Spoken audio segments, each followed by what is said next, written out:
ये बड़ी आम सी लगती थीं, लेकिन बहुत जल्द ये सादगी एक बहुत बड़े सवाल में बदलने वाली थी। तो जरा सोचिए, एक गांव है, वहां एक किसान है, अपनी खेती-बाड़ी में खुश, अपनी जिंदगी से एकदम संतुष्ट। और हर रोज एक छोटा सा तोता उसके खेत में आता है, कुछ दाने खाता है और कुछ अपने साथ लेकर उड़ जाता है।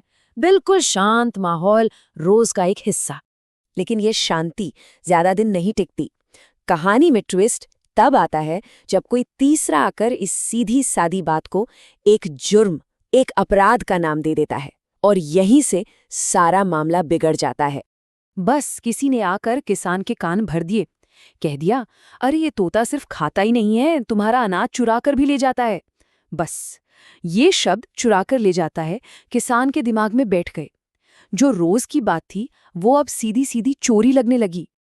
और बस होना क्या था, असर तो होना ही था। जो किसान कल तक खुश था, अब गुस्से से लाल पीला हो गया। उसने ठान लिया कि इस चोर तोते को तो पकड़ना ही है, और उसने एक जाल बिछा दिया। और फिर वो घड़ी आ ही गई। किसान और तोता आमने सामने। तोता जाल में फंसा हुआ और किसान गुस्से में। माहौल में एक अजीब सा तनाव था, जिसे कोई भी महसूस कर सकता था। किसान ने सीधा सवाल दागा, गुस्से में। ये सिर्फ एक सवाल नहीं था, ये एक इल्जाम था। क्यों क्यों चोरी करते हो? लेकिन इस सवाल का जो जवाब मिला ना, उसने सब कुछ पलट कर रख दिया। और यहीं आता है कहानी का सबसे बड़ा ट्विस्ट, तोते का जवाब। उसने जो कहा, उसने किसान को तो हैरान किया ही, पर पूरी सिचुएशन का मतलब ही बदल दिया। जिसे सब चोरी समझ रहे थे, उसे एक बिल्कुल नया एंगल दे दिया। तोते ने बड़ी ही शांति से अपनी बात रखी।